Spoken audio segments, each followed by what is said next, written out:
పరిశుద్ధుడు, ప్రేమ నమ్మకము గల ప్రియ పరలోకపు తండ్రి, మీ పరిశుద్ధమైన మహోన్నతమైన ఘనమైన చింపునామానికి స్తోత్రాలు చెల్లిస్తున్నాం. మీ కృపను బట్టి మరొకసారి మీ కృపా సన్నిధికి మమ్మల్ని సమకూర్చి మీ జ్ఞానాన్ని నేర్చుకుంటానికి, మీ చిత్తాన్ని జరిగించడానికి మాకు ఇచ్చిన గొప్ప యోగ్యతను బట్టి మీకు కృతజ్ఞతలు చెల్లిస్తున్నాం. తండ్రి, ఒక ప్రత్యేక సమయాన్ని మాకు అనుగ్రహించి లేఖన భాగంలో ప్రత్యేకమైనటువంటి కొన్ని సంగతులు మీరు నేర్చుకుంటానికి మీరు మాకు కృపానుగ్రహించారు. దాన్ని బట్టి మీకు స్తోత్రాలు. ప్రాముఖ్యంగా మీ దాసుడు మరి కాకి వెంకటరావు గారు, మరి సత్యమణి సుజాత గారికి కలిగినటువంటి రెండవ కుమారుడు చాణిక్య మానస వారి వివాహ వివాహ యానివర్సరీ డే మరి జరుపుకుంటుండగా మీ కృప మీ ప్రసన్నత వారికి తోడుగా ఉంచండి. ఆ రీతిగా ఈ ప్రతి వాక్యమును ప్రకటించడానికి మీ కృపానుగ్రహించమని, మరి విన్నటువంటి ప్రతి హృదయాన్ని మీ ఇష్టాన్ని నెరవేర్చడానికి సిద్ధపరచమని వేడుకొంచు యేసుక్రీస్తు ప్రశస్త చింపు నామంలో మిమ్మల్ని అతివినతో బ్రతిమలాడి వేడుకుంటున్నాం పరమ తండ్రి, ఆమెన్.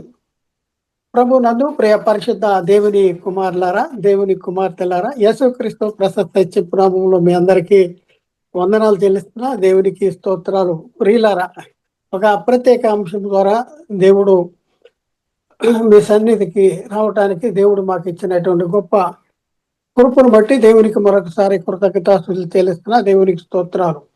ప్రియులారా, ఈరోజు మన అంశము మ్యారేజ్ యానివర్సరీ డే. అంటే మ్యారేజ్ యానివర్సరీ డే అంటే వివాహ వార్షికోత్సవ రోజు. వివాహ వార్షికోత్సవ రోజు ఈ అంశాన్ని గురించి మనం నేర్చుకుంటానికి ప్రయత్నం చేద్దాం. ప్రియులరా, ఈ అంశాన్ని మనం ఎందుకు నేర్చుకోవాలి అనేసి మనం పరిశీలన చేస్తే, ఈ లోకంలో మనం చూస్తూ ఉంటుంటే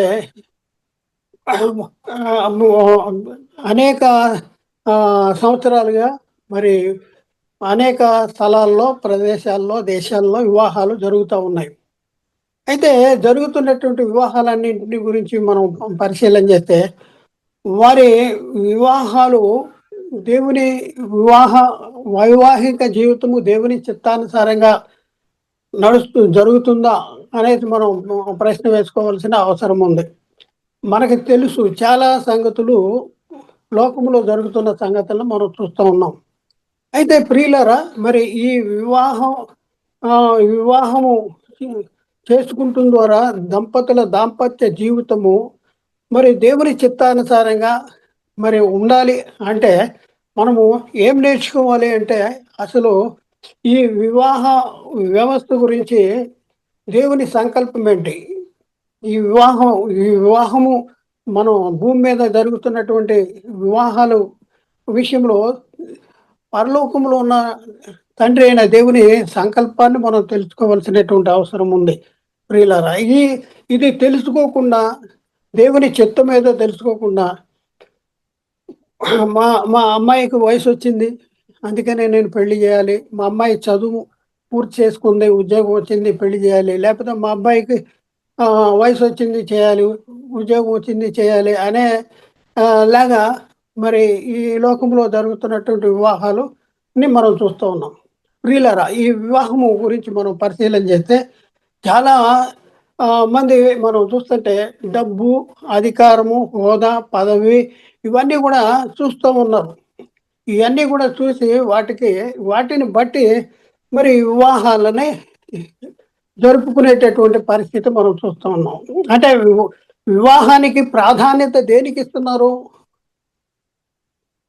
దంపతుల వైవాహిక జీవితానికి మరి దేనికి ప్రాధాన్యత ఇస్తున్నారు అనంటే, డబ్బు కోసం, అధికారం కోసం, సంపద కోసం, వీటినే ప్రామాణికంగా చూస్తున్నారు. కానీ అసలు వివాహము విషయంలో దేవుని చిత్తం ఏంటి, దేవుని సంకల్పం ఏంటి, ఇది తెలుసుకోలేనటువంటి పరిస్థితుల్లో ఉన్నారు. అందుకనే చాలా వివాహాలను మనం పరిశీలన చేస్తే, చాలా వివాహాలు దేవుని చిత్తానుసారంగా దేవుని చిత్తానుసారంగా జరిగించట్లేదు. జరిగిన వివాహాలు కూడా మరి అవన్నీ కూడా చాలా వరకు మరి ఫెయిల్ అయిపోవటం చూస్తూ ఉన్నాం. ఎందుకు జరుగుతుంది? అనేసి మనం చూస్తే దేవుని చిత్తం ఏంటో తెలుసుకోవాలి. దేవుని సంకల్పం ఏంటో తెలుసుకోవాలి. ఇది మనం ఈ అంశాన్ని నేర్చుకుంటానికి ప్రాముఖ్యమైనటువంటి ఆహ్, రీజన్ అనమాట.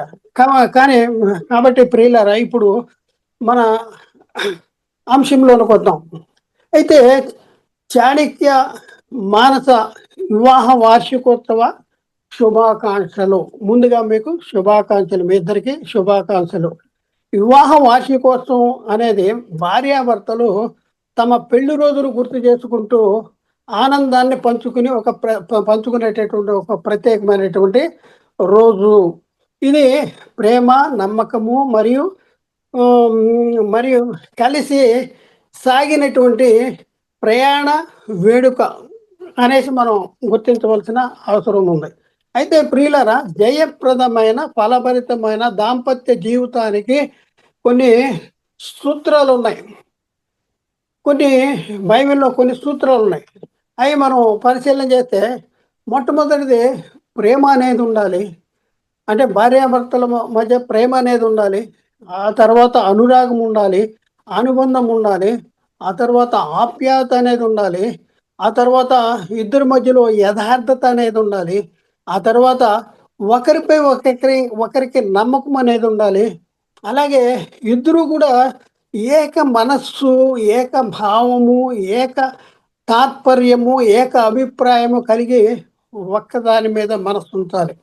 ఇవన్నీ కూడా ప్రియులారా, ఇవన్నీ కూడా లోపించటం ద్వారా ఏమైపోతున్నారంటే నాది, మనది అనేది కాకుండా నాది, మాది అనే కాడికి వచ్చేసేటటువంటి పరిస్థితి ఉంది. వివాహ వ్యవస్థలో భార్యాభర్తలు ఎలా అయిపోయారంటే ఇది నాది, అది నాది అనే కాడికే వచ్చేసి వాళ్ళు వాళ్ళు నిజమైనటువంటి సంతోషాన్ని, ఆనందాన్ని వారు వైవాహిక జీవితంలో లేనటువంటి పరిస్థితి మనం చూస్తూ ఉన్నాం ప్రియులారా. ఎన్నో దగ్గరలో మనం చూస్తూ ఉన్నాం.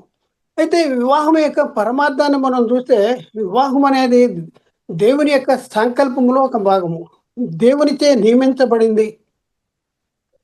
నియమించబడింది. కాబట్టి ప్రియులారా, ఒకసారి ఆలోచించండి. వివాహాన్ని గురించి బైబిల్ ఏం చెప్తుంది అనేసి మనం పరిశీలన చేస్తే వివాహం అనేది అన్ని విషయాల్లో ఘనమైనదిగా ఉండాలి అని దేవుడు కోరుకుంటున్నాడు. వివాహ వ్యవస్థ దేవుని సంకల్పంలో ఒక భాగము అనేసి బైబిల్లో రాయబడింది. వివాహ వ్యవస్థను దేవుడు నియమించాడు. మనుషుల్లో నియమించింది కాదు ఇది. పరలోకముందున్న తండ్రి అయిన దేవుడు నియమించాడు. దేవుడు నియమించిన దేవుడు, వారిని జతపరిచిన దేవుడు వారిని ఆశీర్వదించాడు. ఎట్లాగంటే మీరు ఫలించండి, అభివృద్ధి చెందండి, విస్తరించండి, భూమిని నిండించండి అని.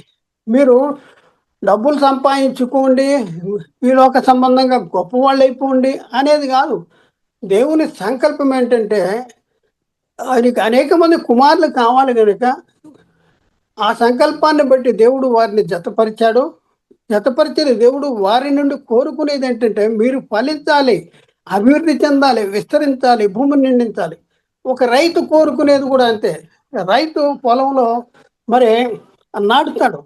నాటిన ఆ రైతు ధాన్యము ఎక్కువ ధాన్యాన్ని మనం సమకూర్చి ఇంటికి తీసుకెళ్లాలనే ఒక ఆశ కలిగి ఉంటాడు.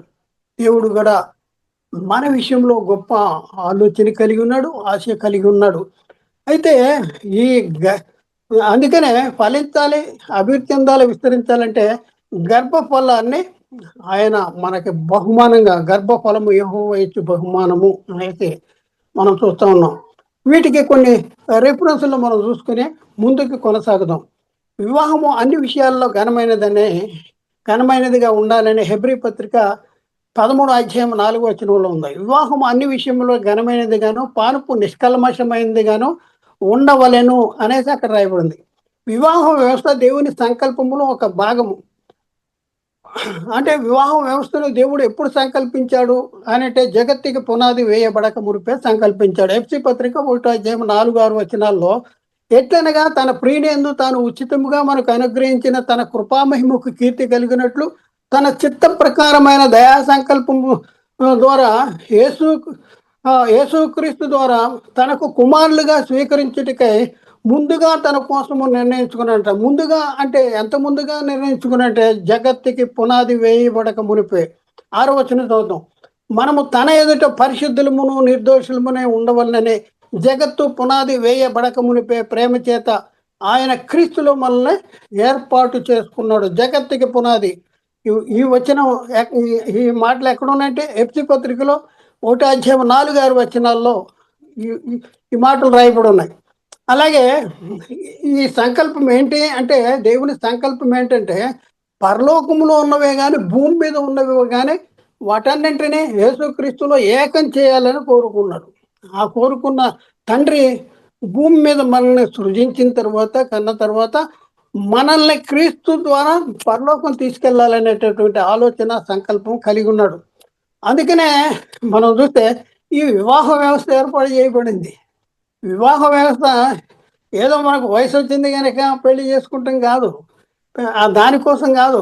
దేవుని సంకల్పాన్ని తెలుసుకోగలిగితే దేవుని చిత్తానుసారంగా మన దాంపత్య జీవితాన్ని కొనసాగించి మనకి పుట్టిన పిల్లల్ని దేవుని చిత్తానుసారంగా పెంచడానికి మనము ప్రయత్నము చేస్తాం. ఇది తెలవకపోవటం మూలన మరి వివాహ వ్యవస్థలో జతపరచబడిన దంపతులు ఆ దాంపత్య జీవితంలో సంతోషం లేదు, ఆనందం లేదు. ఎంతసేపు డబ్బు డబ్బు డబ్బు, నాది నీది, నాది నీది, ఇదే వారి జీవితాల్లో మనం చూస్తూ ఉన్నాం. వివాహ వ్యవస్థను ఎవరు నియమించారంటే దేవుడు నియమించాడు. దేవుడు అనుకుంటున్నాడు, దేవుడు దేవుడైన యెహోవా నరుడు ఒంటరిగా ఉండటం మంచిది కాదు అనేసి తలంచాడంట. ఆదికాండంలో 2:18 వచనంలో. మరి దేవుడైన యెహోవా నరుడు ఒంటరిగా ఉండుట మంచిది కాదు, వానికి సాటి అయిన సహాయమును వాని కొరకు చేయుదుము అన్నాడు. సాటి అయిన సహాయము చేస్తాం అనేసి ఆయన సంకల్పించాడు. ఎందుకు? వివాహం వివాహం సాటి ఆదాముకి సాటి అయిన సహకారిని కావాలి, సహాయం కావాలి. అంటే ఆదాము అంటే వారి దాంపత్య జీవితం ద్వారా దేవునికి పిల్లలు కావాలి. ఆ దాంపత్య జీవితాన్ని కొనసాగించి పిల్లలకని వారిని దేవుని కోసం పెంచాలి. అందుకనే దేవుడు ఆదాము ఒంటరిగా ఉంటే కాదు అని చెప్పి పిల్లలు కనటానికి, దేవుని కోసం పిల్లలు కనటానికి దేవుడు ఆదాముకు సాటి అయిన సహాయము మరి కోసం అవ్వని సృజించాడు. ఎలా సృజించాడు? ఆదికాండం 2:20-24 వచనాల్లో అప్పుడు ఆదాము సమస్త పశువులకు, ఆకాశ పక్షులకు, సమస్త భూజంతువులకును పేరు పెట్టెను. అయినను ఆదాముకు సాటి అయిన సహాయము లేకపోయాను. అప్పుడు దేవుడైన యెహోవా ఆదామునకు గాఢ నిద్ర కలగజేసి అతడు నిద్రించినప్పుడు పక్కటెముకలో ఒకదాన్ని తీసి ఆ చోటున మాంసంతో పూడ్చివేశాను. తర్వాత దేవుడైన యెహోవా తాను ఆదాము నుండి తీసిన పక్కటెముకను స్త్రీనిగా నిర్మించి ఆమెను ఆదాము వద్దకు తీసుకుని వచ్చాను. అప్పుడు ఆదాము ఇట్లేనను, నా ఎముక నా మాంసములో మాంసము, ఇది నరుని నుండి తీయబడింది కాబట్టి నారి అనబడును అనేసి అక్కడ రాయబడింది. 24వ వచనంలో మనం చూస్తే చాలా చక్కని వచనాలు ఇక్కడ రాయబడిన ఆదికాండంలోనే చెప్పబడింది. కాబట్టి పురుషుడు తన తల్లిని తండ్రిని విడిచి భార్యను హత్తుకున్న వారు ఏక శరీరమై ఉందురు అనేసి అక్కడ రాయబడింది. అయితే ఈ వివాహాలు భూమి మీద వ్యక్తులతో జతపరచబట్టలేదు. వివాహము చేసేది ఎవరు అంటే దేవుడే జతపరిచేటటువంటి పరిస్థితి. మార్కు సువార్తలో 10వ అధ్యాయంలో 6-9 వచనాలు అక్కడ మనం చూస్తే, సృష్టి ఆది నుండి దేవుడు వారిని పురుషుని గాను స్త్రీని గాను కలగజేసెను. ఈ హేతువు చేత పురుషుడు తన తల్లిదండ్రులను విడిచి పెట్టి భార్యను హత్తుకొను, వారిద్దరూ ఏక శరీరమై ఉందరు గనక వారికను ఇద్దరుగా నుండక ఏక శరీరముగా ఉండరు. కాబట్టి దేవుడు ఇక్కడ అండర్లైన్ చేసుకోవాలి 9వ వచనంలో, దేవుడు జతపరిచిన వారిని మనుషుడు వేరుపరచకూడదు అనేసి లేఖనాల్లో రాయబడి ఉంది. అవును ప్రియులారా, దేవుడు ఏకాంగులను సంసారులుగా చేసేవాడు. ఎందుకంటే ఆయన సంకల్పం అదే, అనేక మంది కుమారులు కావాలి. కీర్తన 68:9 68వ కీర్తన 6వ వచనంలో దేవుడు ఏకాంగులను సంసారులుగా చేయవాడు అనేసి అక్కడ రాయబడింది. దేవుడు ఆదాము అవ్వలను ఆశీర్వదించాడు. ఏమని ఆశీర్వదించాడు? ఆదికాండం 1:28లో దేవుడు వారిని ఆశీర్వదించిన ఎట్లనగా మీరు ఫలించి అభివృద్ధి పొంది విస్తరించి భూమిని నిండించి దాన్ని లోపరుచుకునుడి అనేసి దేవుడు వారిని ఆశీర్వదించాడు. ఇదే ఆశీర్వాదము దేవుడు జల ప్రళయము తర్వాత నోవాహుకు కూడా ఈ ఆశీర్వాదాన్ని అనుగ్రహించాడు. ఆదికాండం 1:9, ఆదికాండము 9:7 కూడా ఏ బట్టలు రాయబడి ఉన్నాయి. మరియు దేవుడు నోవాహును అతని కుమారులను ఆశీర్వదించి మీరు ఫలించి అభివృద్ధి పొంది భూమిని నిండించుడి అనేసి అక్కడ రాయబడి ఉంది. కాబట్టి ప్రియులారా, ఒకసారి ఆలోచింది. గర్భ ఫలం అనేది యెహోవా ఇచ్చు బహుమానము, దేవుడిచ్చే బహుమానం. మనం ఏదైతే విత్తుతున్నామో విత్తినది నువ్వు విత్తుతున్నావు కానీ పుట్టబో శరీరాన్ని విత్తట్లేదు అంటాడు. కాబట్టి గర్భఫలము యెహోవా ఇచ్చు బహుమానము. కీర్తన 127:3-4 వచనంలో కుమారులు యెహోవాను గురించి స్వాస్థ్యము గర్భఫలము ఆయన ఇచ్చా బహుమానమే అనేసి అక్కడ రాయబడింది. కాబట్టి ప్రియులారా, ఒకసారి ఆలోచించండి. వివాహం అనేది సామాన్యమైనటువంటిది కాదు. భూమి మీద జరుగుతున్నటువంటి వివాహాలు మరి సామాన్యమైనటువంటివి కాదు. వివాహము ద్వారా జతపరచబడిన దంపతుల దాంపత్య జీవితము వారి సుఖాలు తీర్చుకుంటానికి వారు వివాహం చేసుకుంటాం అనేది కాదు. అలాంటి అభిప్రాయం కలిగి ఉండటం వల్లనే వివాహ వ్యవస్థ అనేది ఫెయిల్ అయిపోయేటటువంటి పరిస్థితి ఉంది. ఇది వివాహం చేసుకున్న వాళ్ళు కూడా తప్పనిసరిగా తెలుసుకోవాల్సినటువంటి అవసరం ఉంది. ప్రియులారా, ఒకసారి ఆలోచించండి. వివాహం చేసుకున్నటువంటి స్త్రీలు ఎలా ఉండాలి? పురుషులు ఎలా ఉండాలి? స్త్రీ పురుషుని విషయంలో ఎలా ఉండాలి? పురుషుడు స్త్రీ విషయంలో అంటే భార్య భర్త విషయంలో ఎలా ఉండాలి? భర్త భార్య విషయంలో ఎలా ఉండాలి అనేసి మనం లేఖనాల్లో చాలా స్పష్టంగా రాయబడింది. వాటిని గురించి మనం చూద్దాం. స్త్రీలకు ఆజ్ఞ అంటే భార్యలకు ఆజ్ఞ ఏంటి అంటే, పేతురు రాసిన మొదటి పత్రిక 3:1 అటువలే స్త్రీలారా మీ స్వపురుషులకు లోబడి ఉండాలి. ఏం చేయాలంట? లోబడి ఉండాలి. అలాగే ఎఫ్సీ పత్రిక 5:22-23 వచనాల్లో కూడా చక్కని మాటలు రాయబడినాయి. ప్రభువు వలె మీ సొంత పురుషునికి లోబడి ఉండాలి అంటాడు. 22వ వచనం చూద్దాం. స్త్రీలారా ప్రభువునకు వలె మీ సొంత పురుషునికి లోబడి ఉండాలి అంటాడు. 23వ వచనం, క్రీస్తు సంఘమునకు శిరస్సు ఉన్న లాగున పురుషుడు భార్యకు శిరస్సు ఉన్నాడు అనేసి అక్కడ రాయబడింది. పురుషుడు భార్యకు శిరస్సు ఉన్నాడు. కాబట్టి పురుషునికి భార్య లోబడాలి అనేది బైబిల్ చెప్తుంది. మరి అలాంటి లోబడేటటువంటి జీవితాలు మరి వివాహం జరిగించుకున్నటువంటి వారు అందులో మనకి కనపడుతుందా అనేసి మనం ప్రశ్న వేసుకోవాల్సిన అవసరం ఉంది. అలాగే ప్రతి విషయంలోనూ తమ పురుషునికి లోబడాలి అనేసి ఎఫ్సీ పత్రిక 5:24లో రాయబడింది. 24వ వచనం, సంఘము క్రీస్తునకు లోబడినట్లుగా భార్యలు కూడా ప్రతి విషయంలోనూ తమ పురుషులకు లోబడవలెను అనేసి అక్కడ రాయబడింది. అలాగే ఎఫ్సీ పత్రిక 5:33వ వచనంలో మెట్టుకు మీలో ప్రతి పురుషుడును తన వలె తన భార్యను ప్రేమింపవలెను, భార్య అయితే తన భర్త యందు భయము కలిగి నడుచుకుని వలన. ఏం చేయాలంట? భయము కలిగి నడుచుకోవాలి. భయం లేదు, భర్త విషయంలో భయం లేదు. భర్తనే భయపెట్టేటటువంటి పరిస్థితి ఉంది. తల్ల కింద అయిపోయింది. ప్రియులారు, ఒకసారి భార్య భర్తలను వారి ధర్మాలను భర్తలు వారి ధర్మాలను నడపాలి. వివాహం జరిగించిన తర్వాత భార్యాభర్తలు అయిన తర్వాత వారికి కొన్ని ధర్మాలు ఉన్నాయి. వారి ఒకరి విషయంలో ఒకరికి కొన్ని ధర్మాలు ఉన్నాయి. ఆ ధర్మాలని నడుపుకోవాలి అనేసి అపోస్తలుడైన పౌలు కొరింథీకి రాసిన మొదటి పత్రిక 7:3 వచనంలో రాయబడింది. భర్త భార్యకును అలాగుననే భార్య భర్తకును వారి ధర్మములను నడుపుకొనవలెను అనేసి అక్కడ రాయబడింది. అలాగే మనం పరిశీలన చేస్తే ఈ భార్యాభర్తల విషయంలో నా ఇష్టం, నా శరీరం నా ఇష్టం, నేనేమన్నా చేస్తాను అనే కాడికి కొంతమంది ఉంటున్నారు. అయితే బైబిలు దాన్ని తప్పుపడుతుంది. అలాంటి పరిస్థితి మన జీవితాల్లో ఉండకూడదని వాక్యం ముందుగానే రాపించబడింది. అపోస్తలుడైన పౌలు కొరింథీకి రాసిన మొదటి పత్రిక 7వ అధ్యాయము 4వ వచనంలో మనం పరిశీలన చేస్తే, భర్తకే గాని భార్యకు తన దేహముపై అధికారం లేదు. భర్తకే గాని భార్యకు తన దేహం మీద అధికారం లేదు. భార్య ఉందనుకోండి, నా ఇష్టం, నా నా శరీరం అంటానికి వీల్లేదు. భార్య శరీరం మీద ఎవరికి అధికారం ఉందంటే భర్తకు ఉందంట.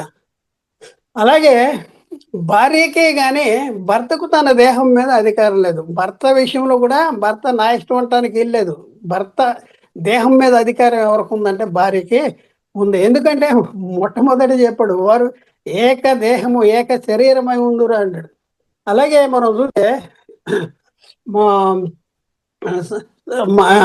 ఎలాంటి పరిస్థితుల్లో జీవించాలి అనేసి, స్త్రీలు ఎలాంటి పరిస్థితుల్లో ఉండాలంటే సాధువైనట్టు మృదువైనట్టు గుణములను అక్షయ అలంకారములు గల మీ హృదయ అంతరంగ స్వభావము మీకు అలంకారంగా ఉండాలి అనేసి ఎక్కడ రాయబడింది? పేతురు రాసిన మొదటి పత్రిక 3వ అధ్యాయము 3, 4 వచనాలు అక్కడ రాయబడి ఉన్నాయి. చాలా మంది పరిస్థితి ఏంటంటే 3వ వచనం చూద్దాం. జడలు అల్లుకుంటును, బంగారు నగలు పెట్టుకుంటును, వస్త్రములు ధరించుకుంటును, వెలుపుటి అలంకారాలు మీకు అలంకారంగా, వెలుపుటి అలంకారంగా ఉండదు. అయ్యే అలంకారం అని అనుకోవద్దు, అనుకోబాకండి అంటున్నాడు ఇక్కడ. అయ్యే ధరించుకోవద్దని కదా, అవే నాకు ఏ అలంకారాలు అని అనుకోబాకండి. అయితే ఏది నీకు అలంకారము, ఏది స్త్రీకి అలంకారము?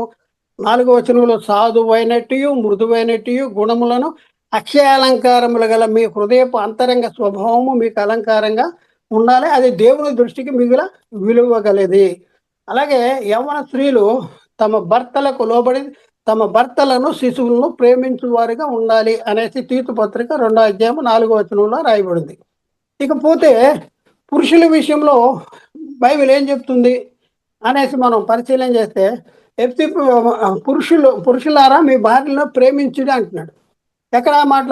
ఎఫ్సి పత్రిక 5వ అధ్యాయంలో 25, 27 వచనాల్లో మనం చూస్తే, పురుషులారా మీ భార్యలను ప్రేమించుడి, అటువలి క్రీస్తు కూడా సంఘమును ప్రేమించి అది కళంకమైనను మడత అయినను అట్టిది మరి ఏదైనాను లేక పరిశుద్ధమైనది గాను నిర్దోషమైనది గాను మహిమగల సంఘము గాను ఆయన తన ఎదుట నిలువబెట్టుకున్న వలన వాక్యముతో ఉదక స్నానము చేత దానిని పవిత్రపరచుటకు పరిశుద్ధపరచుటకై దాని కొరకు తాను అప్పగించుకున్నాడంట. అందుకనే ఏమంటాడు? పురుషులారా మీ భార్యల్ని ప్రేమించండి. మనకి మాదిరిగా క్రీస్తు ముందే సంఘాన్ని ప్రేమించాడు, అది చూపిస్తూ ఉన్నాడు. అలాగే మనం పరిశీలన చేస్తే ఎఫ్సి పత్రిక 5వ అధ్యాయం 28వ వచనంలో, అటువల్లనే పురుషులు కూడా తమ సొంత శరీరము వల్ల భార్యలను ప్రేమింపబద్దులే ఉన్నారు. భార్యలను ఏం చేయాలంట? సొంత శరీరం వల్ల ప్రేమించాలి. శరీరాన్ని మనం ఎలా ప్రేమించుకుంటున్నామో అలాగే భార్యలను కూడా అలాగే ప్రేమించాలి. ఎందుకంటే ఏక దేహమై ఉన్నారు కాబట్టి. తన భార్యను ప్రేమించువాడు తన్ను ప్రేమించుకునుతున్నాడు అనేసి లేఖనంలో రాయబడింది. అలాగే భర్తలారా మీ భార్యను ప్రేమించుడి, కొలసి పత్రిక 3వ అధ్యాయం 19వ వచనం. మా భర్తలారా మీ భార్యను ప్రేమించుడి, వారిని నిష్ఠుర పెట్టకుడి అనేసి అక్కడ రాయబడింది. అలాగే మీలో ప్రతి పురుషుడును తన వలె తన భార్యను ప్రేమించవలెను. ఎఫ్సి పత్రిక 5వ అధ్యాయము 33వ వచనంలో, మెట్టుకు మీలో ప్రతి వాడును తన వలె తన భార్యను ప్రేమించవలను, భార్య అయితే భర్త యందు భయం కలిగి ఉండాలి అనేసి అక్కడ రాయబడింది. ఇంకా ఒక మంచి మాట రాయబడింది. ఎందుకంటే భార్యలు ఏం చేయాలంటే సన్మానించాలి అనేసి బైబిల్ చెప్తుంది. భార్యలు ఏం చేయాలి? సన్మానించాలి. పేతురు రాసిన మొదటి పత్రిక 3వ అధ్యాయం 7వ వచనం మనం చూస్తే, అటువలనే పురుషులారా జీవమును కృపావరములో మీ భార్యలు మీతో కూడా పాలివారై ఉన్నారని ఎరిగి. ఏమి తెలుసుకోవాలంటే భర్తలు జీవమనే కృపావరములో మీ భార్యలు మీతో కూడా పాలివారు, పరలోకం వెళ్ళటానికి మీతో పాలివారు వాళ్ళు. ఎక్కువ అయితే ఎరిగి ఏం చేయాలంట? ఎక్కువ బలహీనమైన ఘటమని భార్యలను సన్మానించడి. బలహీనమైన ఘటం ఎవరంటే స్త్రీ అనేసి ఇక్కడ చెప్తా ఉన్నాడు. అలాగే మనం చూస్తే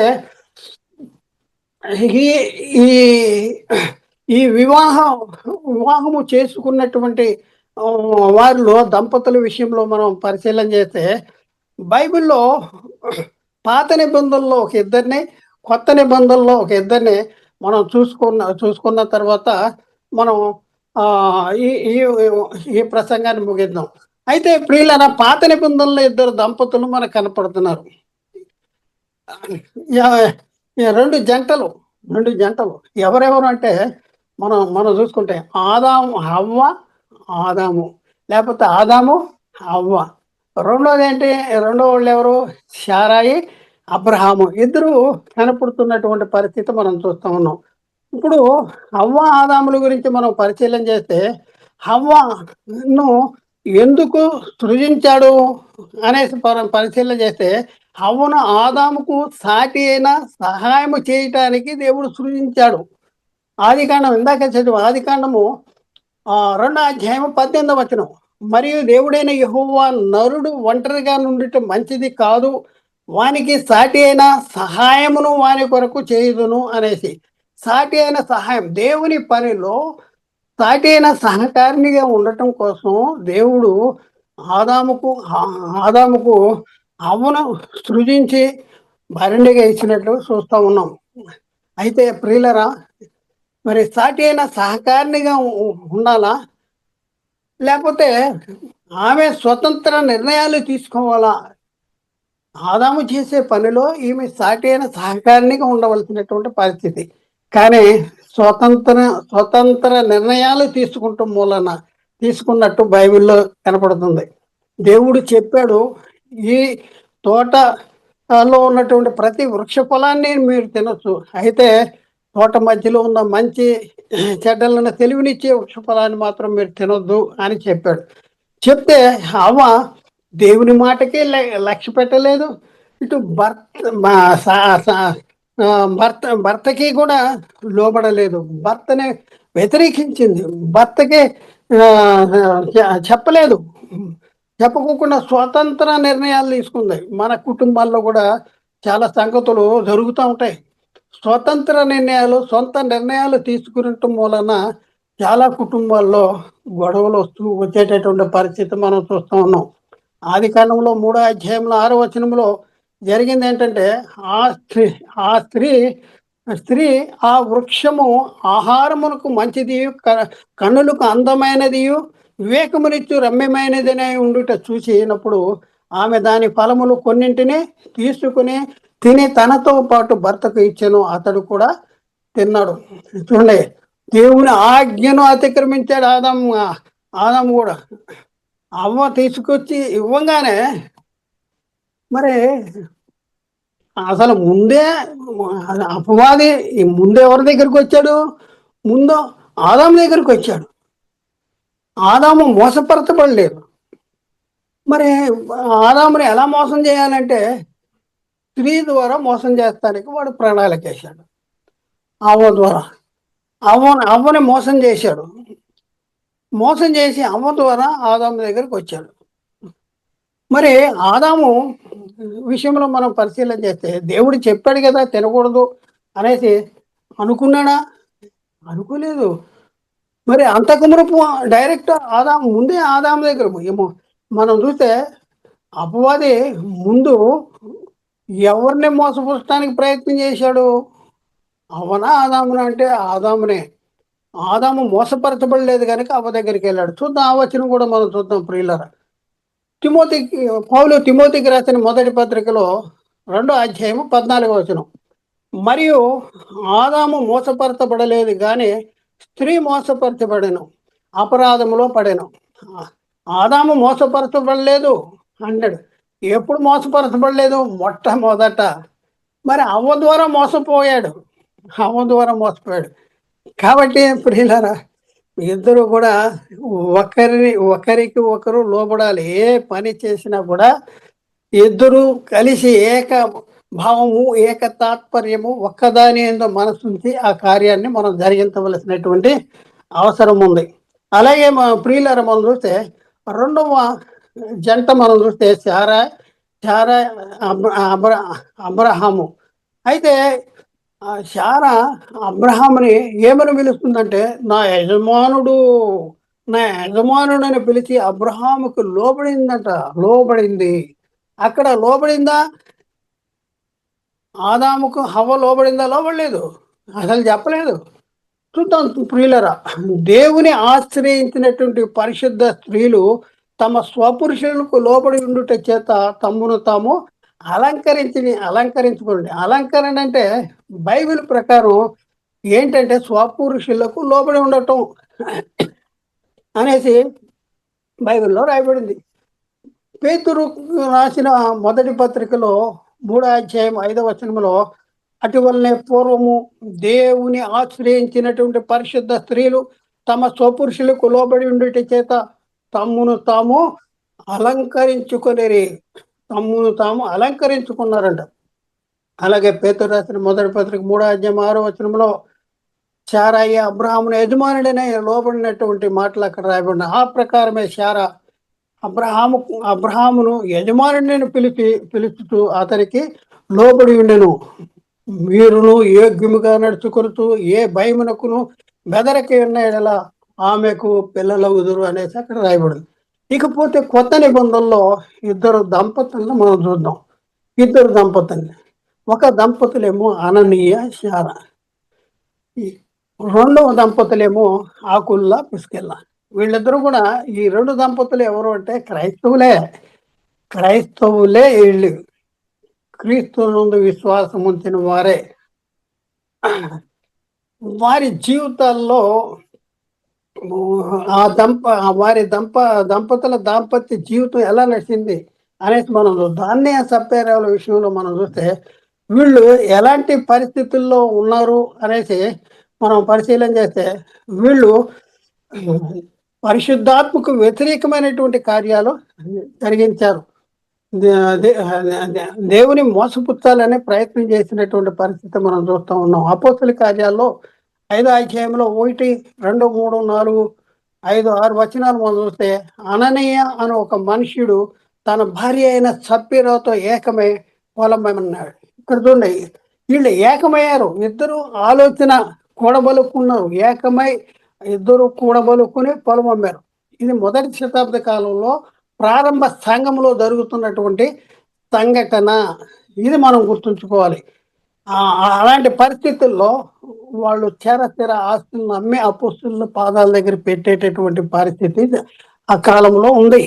మరి అలాంటి పరిస్థితుల్లో అననీయ అని ఒక మనుషుడు తన భార్య అయిన సప్పీరాతో ఏకమే పొలం అమ్మాడు. మంచి పని చేశాడు. అయితే ఏం జరిగింది? భార్య ఎరుకనే వాడు దాని వెలలో కొంత దాచుకుని తెచ్చి అపోస్తుల పాదముల మీద పెట్టాను. కొంత దాచుకున్నాడు. భార్యకి చెప్పి దాచుకున్నాడు, భార్యకి తెలిసి దాచుకున్నాడు అంటే అవును, భార్య ఎరుకనే దాచుకున్నాడు. మరి అలాంటి పరిస్థితుల్లో భార్య అనొచ్చు, ఎందుకయ్యా పరిశుద్ధాత్మను మోసపుచ్చానికి మనకెందుకు అనే సలహా ఇచ్చిందా? ఇవ్వలేదు. ఆమె కూడా లాలోచి పడిపోయింది భార్య ఎరుకని. 3వ వచనం, అప్పుడు పేతురు అననీయ, నీ భూమి వెలలో కొంత దాచుకుని పరిశుద్ధాత్మను మోసపుచ్చుటకు సాతాను ఎందుకు నీ హృదయమును ప్రేరేపించిన? ఎవరు ప్రేరేపించారట? అన్నయ్య హృదయాన్ని సాతాను ప్రేరేపించింది. అందుకనే నీ భూమి వేలలో కొంత దాచుకుని ఏం చేస్తున్నారు వీళ్ళు? పరిశుద్ధాత్మను మోసపుచ్చటానికి. చూడండి, పరిశుద్ధాత్మను మోసపుచ్చుతున్నారండి. ఇంతకే అమ్మేమో అంటే లేదు, ఇంతకే అమ్మలేదు, కొంత దాచుకున్నా అని చెప్తే సరిపోయేది. కానీ అవును ఇంతకే అమ్మేమంటారు. 4వ వచనం, అదే నీ యుద్ధం ఉన్నప్పుడు నీదే కదా, అమ్మిన పిమ్మట అది నీ వశంలో ఉండలేదా? ఎందుకు ఈ సంగతులు నీ హృదయంలో ఉద్దేశించున్నావు? నువ్వు మనుషులతో కాదు దేవునితోనే అబద్ధమాడుతావని వారితో చెప్పాను. అననయ్య ఈ మాట వినుతూనే పడి ప్రాణం విడువుగా వినిన వారందరికీ మిగుల భయం కలిగిన. అప్పుడు పడుతూ వారు లేచి వారిని బట్టతో చుట్టి మోసుకొని పాతి పెట్టిరి. ఆ తర్వాత భార్య విషయంలో ఏం జరిగింది? సప్పీరా విషయంలో అపోస్తుల కార్యం 5వ అధ్యాయము 7, 8, 9, 10 వచనాలు మనం చూద్దాం. ఇంచుమించు 3 గంటల సేపటికి వాని భార్య జరిగినది ఎరుగకయే ఆ అన్నయ్య చచ్చిపోయాడని తెలవక ఏం చేసింది ఎరుక ఆ, ఇంచుమించు 3 గంటల చేపటికి వాని భార్య జరిగినది ఎరుగక లోపలికి వచ్చాను. లోపలికి వచ్చింది, వాళ్ళ దగ్గరకు వచ్చింది. అప్పుడు పేతురు అంటున్నాడు, మీరు భూమిని ఇంతకే అమ్మిత్రా, నాతో చెప్పుమని అడిగాను. అందుకు అందుకు ఆమె ఏమి చెప్పింది, అవును ఇంతకే అమ్మాము అని చెప్పింది. అంటే ఇద్దరు కూడా ఏం చేయాలి, ఎరుకనే దాచేసుకుని ఇద్దరు పరిశుద్ధాత్మను మోసడానికి ఇద్దరు కూడా కూడబలుక్కున్నారు. కూడబలుకు ఎంతకే అమ్మాను. 9వ వచనం, అందుకు పేతురు, ప్రభు యొక్క ఆత్మను శోధించుటకు మీరు ఎందుకు ఏమిటిరి? ఇదిగో నీ పెనిమిటి పాతి పెట్టిన వారి పాదములు వాకిటనే ఉన్నవి, వారు నిన్ను మోసుకొని పోవుదురు అని ఆమెతో చెప్పాను. వెంటనే ఆమె ఆమె అతని పాదమున ఎంత పడి ప్రాణము విడిచెను. ఆ పడుచు వారు లోపలికి వచ్చి ఆమె చనిపోయినదని చూచి ఆమెను మోసుకొని పోయి ఆమె పెనిపెట్టి యొద్ద పాతి పెట్టిరి అంటాడు. చూడండి ప్రియులరా, మరి ఎలాంటి పరిస్థితుల్లో వీళ్ళ వైవాహిక జీవితం జరిగింది. వివాహం చేసుకున్నారు, భార్యాభర్తలుగా ఉన్నారు, వాళ్ళకి ఆస్తుంది. ఆస్తుంటే ఆ కాలంలో వాళ్ళ చరస్థిరాస్తులను అపోస్తల పాదాల దగ్గర పెట్టేటటువంటి పరిస్థితి జరుగుతూ ఉంది. మరి అమ్మారు. అమ్మినప్పుడు కొంత దాచుకున్నప్పుడు, మేము దాచుకున్నామయ్యా, నువ్వు అదే చెప్పు, నేనేదే చెప్తా అని ఇద్దరూ చెప్పొద్దు దాచుకున్నామని కూడబలుక్కున్నారు. ఏమైపోయింది చూడండి ప్రియులారా. అలాగే మనం పరిశీలన చేస్తే దేవుని మనము మన వివాహం ద్వారా జతపరచబడిన దంపతుల దాంపత్య జీవితంలో వాళ్ళు జరిగించేటటువంటి ఏ ఏ క్రియ కూడా దేవునికి బట్టబయలుగా ఉంది. కాబట్టి నమ్మకము, విశ్వాసము, యథార్థత ఇవన్నీ కూడా మన జీవితాల్లో ఉండవలసినటువంటి అవసరం ఉంది. అలాగే ప్రియులారా, మరి కొత్త నిబంధనలో 2వ జంట ఎవరు అంటే అకుల్లా పిస్కిల్లాలు. ఈ అకుల్లా పిస్కిల్లా వీళ్ళు ఎలాంటి ఆ జీవితాన్ని ప్రభు విషయంలో ఎలాంటి కార్యాలను జరిగించారు, ఎలాంటి వాళ్ళు ఆత్మీయ స్థితిలో వాళ్ళు ఎలాంటి నడక నడిచారు అనేసి మనం పరిశీలన చేద్దాం. అపోస్తుల కార్యాల్లో 18వ అధ్యాయము 1వ వచనం పరిశీలన చేద్దాం. అటు తర్వాత ఏథెన్సులోంచి బయలుదేరి కొరింథీకి వచ్చి పొంతు వంశీయుడైన అకుల్లాను అను ఒక యూదుని అతని భార్య అయిన పిస్కిల్లాను కనుగొని వారిద్దరి యొద్దకు వెళ్ళాను. పౌలు ఏం చేస్తున్నాడు, ఏథెన్స్ నుండి ఎక్కడికి వచ్చాడంట, కొరింథీకి వచ్చాడంట. కొరింథీకి వచ్చిన తర్వాత ఏం చేశాడు అంటే పొంతు వంశీయుడైన అకుల్లా ఎవరో పొంతు వంశీయుడంట. అలాగే ఒక యూదుడు, ఆయన కూడా ఒక యూదుడు, అతని భార్య అయిన పిస్కిల్లాను కనుగొన్నాడంట. వాళ్ళ దగ్గరికి వెళ్ళాడు. అంటే ఇది వాళ్ళ పరిస్థితి. అయితే మనం చూస్తే వీళ్ళు అకుల్లా పిస్కిల్లాలో వారు పౌల్ని వెంబడించినట్లు మనం చూస్తూ ఉన్నాం. వాళ్ళు పౌల్ని వెంబడించారు. అంటే పౌలు ఎక్కడికి వెళ్తే అక్కడికి వెళ్ళినట్టుగా, ఫలానా దగ్గరికి వెళ్ళినట్టుగా బైబిల్లో ఉంది. చూద్దాం. అపోస్తుల కార్యం 18వ అధ్యాయము 18వ వచనంలో పౌలు ఇంకను బహుదినములు అక్కడ ఉండిన తర్వాత సహోదరుల యొద్ద సెలవు పుచ్చుకుని తన మొక్కుబడి ఉన్నందున కేంక్రేలో తల వెంట్రుకలను కత్తిరించుకుని ఓడ ఎక్కి సిరియాకు బయలుదేరితే మరి అకుల్లా పిస్కిల్లాలు లేకపోతే పిస్కిల్లా అకుల్లాలు మరి అక్కడే ఉండిపోవచ్చు కదా. వాళ్ళు కూడా అతనితో వెళ్ళారు. చూడండి ఎంత ఇంట్రెస్ట్ ఉందో వాళ్ళకి. కింద చూద్దాం. పిస్కిల్లా అకుల్లా అనేవారు అతనితో కూడా వెళ్ళిరి. ఇంకా మనం చూస్తే ఈ పిస్కిల్లా అకుల్లాలో గురించి పౌలు చెప్తున్న మాట అంటే నా జత పనివారు అంటున్నాడు. జత పనివారు రోమపత్రిక 16వ అధ్యాయం 3వ వచనంలో క్రీస్తు యేసునందు, రోమపత్రిక 16వ అధ్యాయం 3వ వచనం, క్రీస్తు యేసునందు నా జత పనివారైన ప్రిస్కిల్లాకును అకుల్లకును నా వందనాలు అంటాడు. నా జత పనివారు అనేసి పౌలు వాళ్ళ గురించి సాక్ష్యం ఇస్తున్నాడండి, సాక్ష్యం ఇస్తున్నాడు. ఎలాంటి పరిస్థితుల్లో వాళ్ళ జీవితాలు ఉన్నాయి ఒకసారి ఆలోచించండి. జత పని వారు పౌలు పనిలో వీళ్ళు సహకరించినటువంటి పరిస్థితి మనం చూస్తా ఉన్నాం. అలాగే ఇక్కడ మనం చూస్తే అలెగ్జాంద్రియ వాడైన అపుల్లా అపుల్లాకు అపుల్లా అనే యూదునికి వీళ్ళు దేవుని మార్గాన్ని పూర్తిగా విసిదపరిచారంట. ఈయనెవరు? అపుల్లా అపుల్లో అను ఒక యూదునికి. ఈ అపుల్లో అనే యూదుడు ఎవరు అనేసి మనం తెలుసుకుందాం.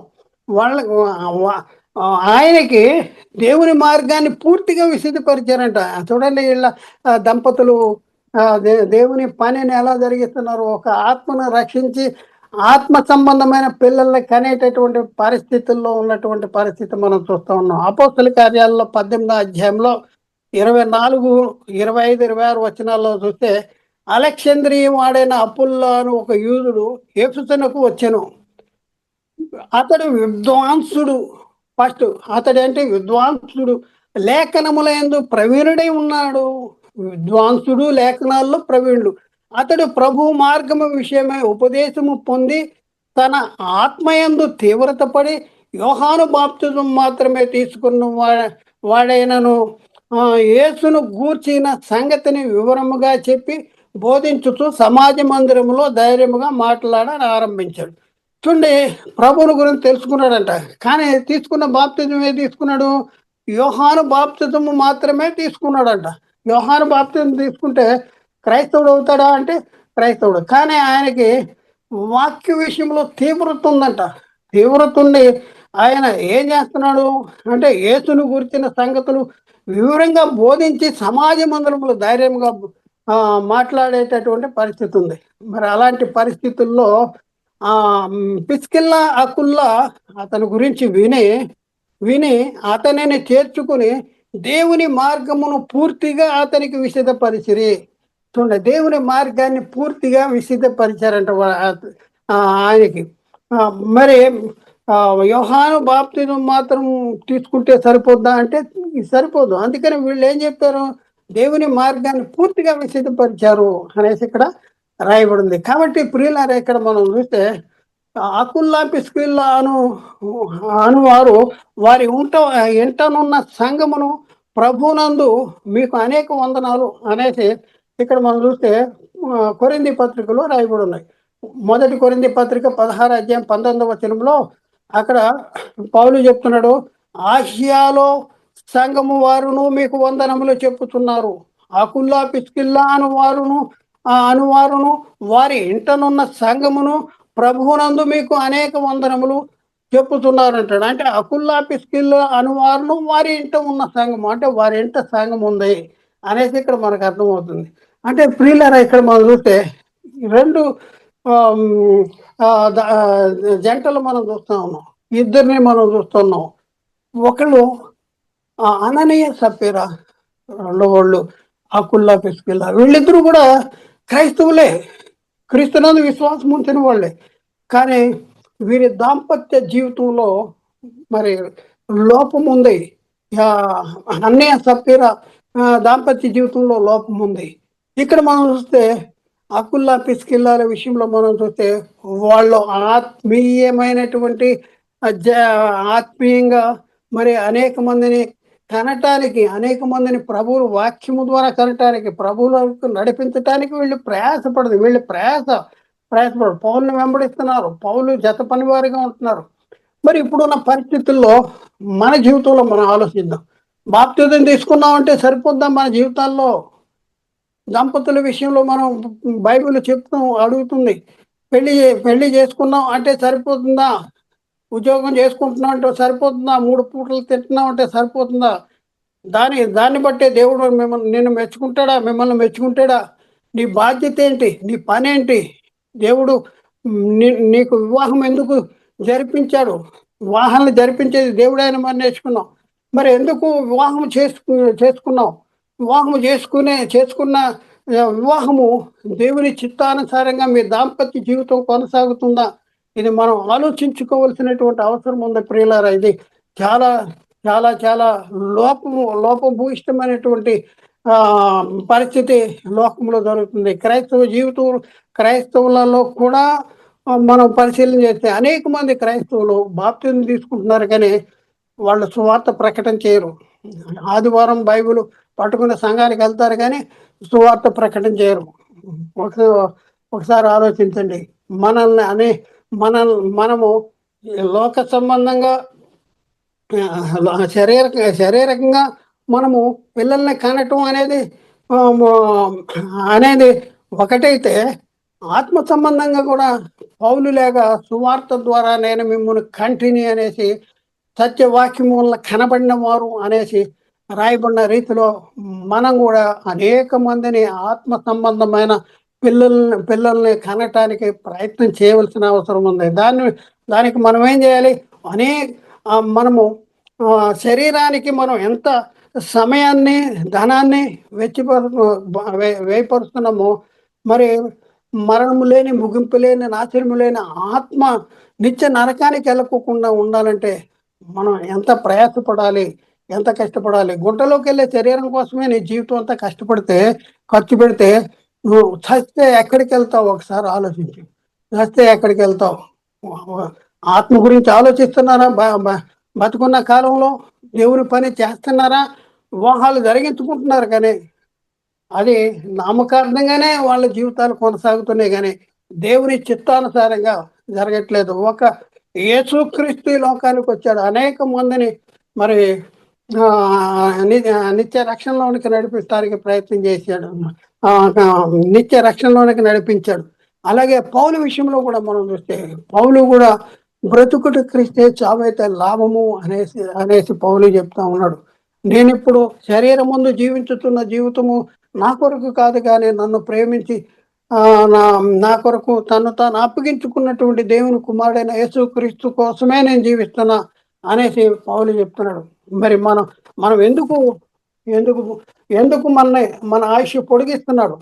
ఒకసారి ఆలోచించండి. మన ఆయుష్ ఎందుకు పొడిగిస్తున్నారు? మనం 1 రోజు 2 రోజులు 3 రోజులు అంటే ఎందుకు ఈ రోజులకి మనకి గ్రేస్ పీరియడ్ ఇస్తున్నాడు అంటే నువ్వు ఇప్పటికైనా మారుతావు, ఇప్పటికైనా నా పని చేస్తావు అనేసి దేవుడు మనకి గ్రేస్ పీరియడ్ ఇస్తున్నాడు. మనం ఏం చేస్తున్నాం? పెళ్లి చేసుకున్నా అయిపోయింది, పిల్లలు కంటున్నా అయిపోయింది. ఇదేనా మన బాధ్యత? ఒకసారి ఆలోచించండి. లోకము అలాగే ఉంది, మనం కూడా అలాగే ఉన్నాం. ఇట్లా మన జీవితాలు కొనసాగితే దేవుని చిత్తం మనలో నెరవేరదు. కాబట్టి ప్రియులారా ఆలోచించేయండి. మెట్టుకు అనేక మందికి సువార్త ప్రకటించి ఆత్మీయ పిల్లలను కనవలసినటువంటి బాధ్యత మీకుంది. ఈ వాక్యాన్ని విన్న మీ అందరి మీద కూడా ఉన్నది. ఇది దేవుని చిత్తము. కాబట్టి ఆలోచించేయండి, అర్థం చేసుకుంటానికి ప్రయత్నం చేయండి. ప్రియులారా, మనము పాత నిబంధనలో 2 వ్యక్తుల్ని మనం ఇద్దరు దంపతుల్ని 2 జతల దంపతులు చూపించాం. అలాగే కొత్త నిబంధనలో ఉన్న 2 దంపతులు చూపించాం. 2 జతల దంపతులను చూపించాం. మరి దేవుని చిత్తము బైబిల్లో ఏమని రాయబడి ఉంది మన విషయంలో? ఇది మనం తెలుసుకుని మనము దేవుని చిత్తానుసారంగా జీవించవలసినటువంటి బాధ్యత, కర్తవ్యము మన మీద ఉంది. ప్రియులారా, ఒకసారి ఆలోచించండి. అయితే ఇక్కడ చాణక్య మానసులకు వివాహ వార్షికోత్సవ శుభాకాంక్షలు మొట్టమొదటి చెప్పా, మరిలో కూడా చెప్తున్నా. మరి మరో వసంతము నిండిన మీ దాంపత్యము నిత్యము సుఖ సంతోషాలతో సాగిపోవాలని కోరుకుంటూ వివాహ వార్షికోత్సవ శుభాకాంక్షలు. కాబట్టి ప్రియులారా, ఆలోచించండి, అర్థం చేసుకోండి. మరి కాకి వెంకటరావు గారు వారి సతీమణి సుజాత గారు, వారికి కలిగినటువంటి 2 కుమారులు చైతన్య, చాణక్య. మరి వారి ఇద్దరికి కూడా చైతన్యకి రూపతో వివాహమైంది. అలాగే చాణక్యకు మానసతో వివాహమైంది. మరి చైతన్య రూపకు ఒక కుమారుడు. మరి మానస విషయంలో మనం పరిశీలన చేస్తే ఈ మానస ఇప్పుడు 7వ నెలలో ఉన్నటువంటి పరిస్థితి ఉంది. కాబట్టి ప్రియులారా, ఒకసారి ఆలోచించండి. గర్భము ధరించినటువంటి స్త్రీలను గురించి ఒక ప్రత్యేకమైనటువంటి మెసేజ్ ఉంది.